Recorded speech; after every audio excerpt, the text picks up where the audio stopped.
questions. All right, sure. So what would be the most impactful use of our time today? What would be most meaningful for your LSAT prep? So I feel like I'm at a standstill with like logical reasoning and reading comp. Like logic games is my best section, and I think like the most I ever get wrong usually is like 5, which is like rare. Like usually I'll get only like 1 to 2 wrong, and then when I do the logical reasoning and reading comp, I just keep getting answers wrong that I realize why, but then I'll get something different wrong on the next. Like it's not something that's constant with each test, like a specific question type or something like that. How many So sections or exams would you say you've done at this point? I've done, I can tell you the exact ones I've done. I just have to look because I was using a different company first. That's fine. No, I mean, just ballpark. Like, have you done 20 exams? Have you done No, 50 exams? I've Have you done probably 10? done like that. Maybe like 10 Okay. probably. So my biggest recommendation, first off, would be do more exams.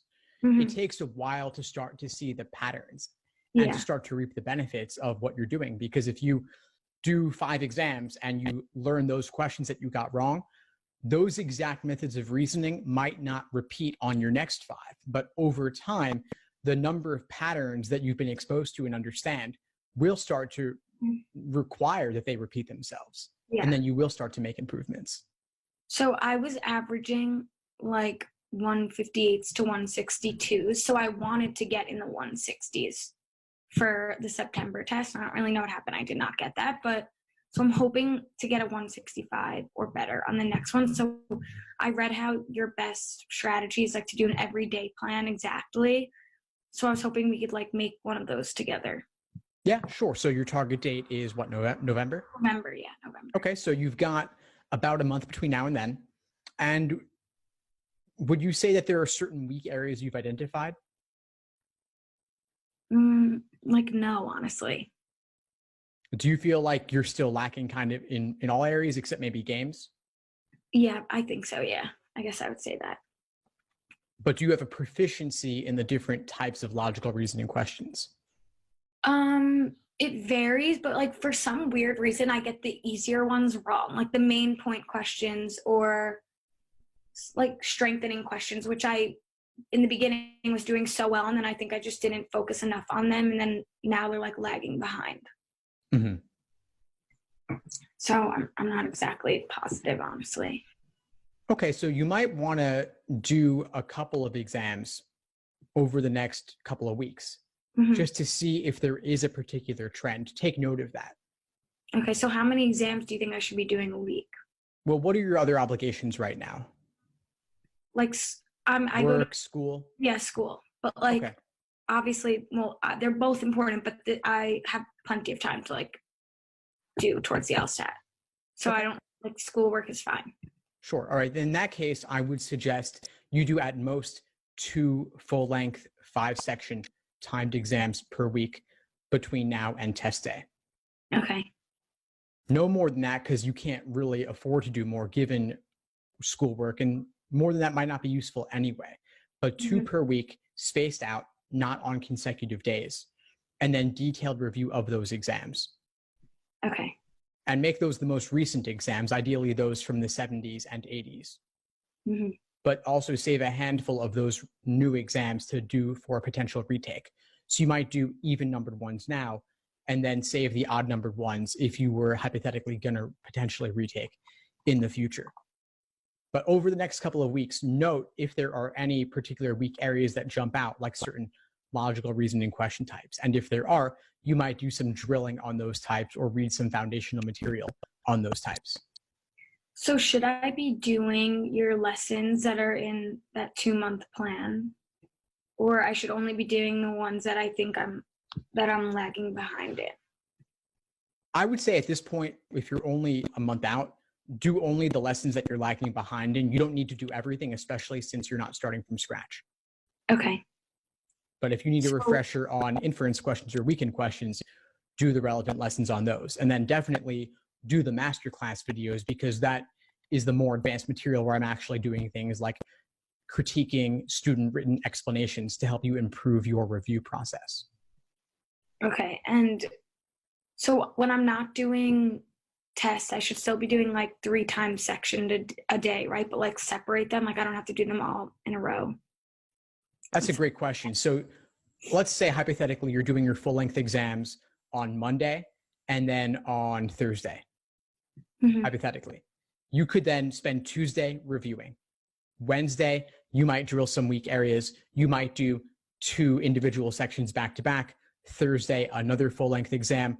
Friday, review of that exam. Saturday, drill weak areas. Maybe Sunday, you take the day off or work on schoolwork, something like that. So yes, short answer is on your off days, you could do 2 time sections or 3 time sections back to back. But the question is why? What are you hoping to get out of it? Go into it with a plan that you want to work on pacing, or you want to work on endurance, or you want to maybe try out a new strategy. Okay. And do you think that because the logic games on the September tests were like more like games from the past, like they were definitely a lot harder than the ones that I've been recently doing, do you think that that's going to be like a new trend? Yeah, curveball games like that have been a trend for a while, actually. The September games, everyone's talking about them because they're recent and they were rather difficult, but there have been lots of recent difficult games over the past 5-10 years even.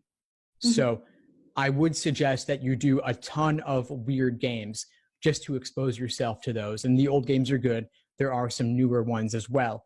And if you email me, I'll send you a list of tough games from every exam ever released, from exam number 1 up to present. So you can drill those. Okay, I'm just writing that down. But we don't know. Is November going to have hard games, easier games, harder reading comp? Impossible to say. LSAC loves to throw curveballs. They love to trip up students who are blindly following some pre-prescribed approach. And so I would say be ready for anything. Be ready for tough games or tough reading comp or tough LR. And also be ready to potentially do 2 reading comps back to back, or 2 games back to back, or even 3 LRs back to back. Whatever your worst nightmare is, prepare for that. I had 2 games and I was really happy because the experimental section was so easy. So I thought that was going to be the game, but it was obviously not. It was the other one. Yeah, sometimes that's just the way it plays out. But if you do all those old games, you'll be ready for whatever they throw your way. Okay. So right now I should just focus on, so I need to look out for weak areas. So how on this other website because I'm still logged into it, I have all the tests on there and it like divides them into certain categories. So I guess if those keep repeating, then those are the ones that I'll go back and recover, I guess. Yeah. So if you notice a disproportionate issue with strengthening questions or flaw questions or sufficient assumption, then you could drill those to do them more, and then also review techniques on how to handle those particular question types. But at a certain point, it may not be about question types anymore, because once you know strengthen, you know strengthen. At that point, you might just be getting difficult questions wrong because they're difficult. And that's where detailed review comes in. And that's what the masterclass videos cover. Okay. Sounds good. I feel better. Awesome. After the September test, I took like a 2-week break of like doing nothing. That is totally fine. Sometimes you need just a little bit of time to rest and recuperate. And there was enough of a gap there that I think you could certainly afford that. Plus, you have all the studying you've done up to that point. Okay. Sounds good. Awesome, Juliet. What would you say is the biggest insight you got from our call today? I think I need to, instead of rushing to do more exams, I need to really focus on what I got wrong and why, rather than just trying to do as many questions as I can, because I think that's what I've been doing. Fantastic. Yeah, so just go out and do that. Write out your own explanations as part of your review process, and feel free to send them over to me. I'm happy to give them a look. Okay, thanks. Thanks for tuning into the show. Please subscribe if you haven't done so already to be notified of new episodes as I release them. And feel free to reach out if you need anything at all as you move forward with your prep. I'm happy to help however I can. In the meantime, I'll wish you all the best and take care.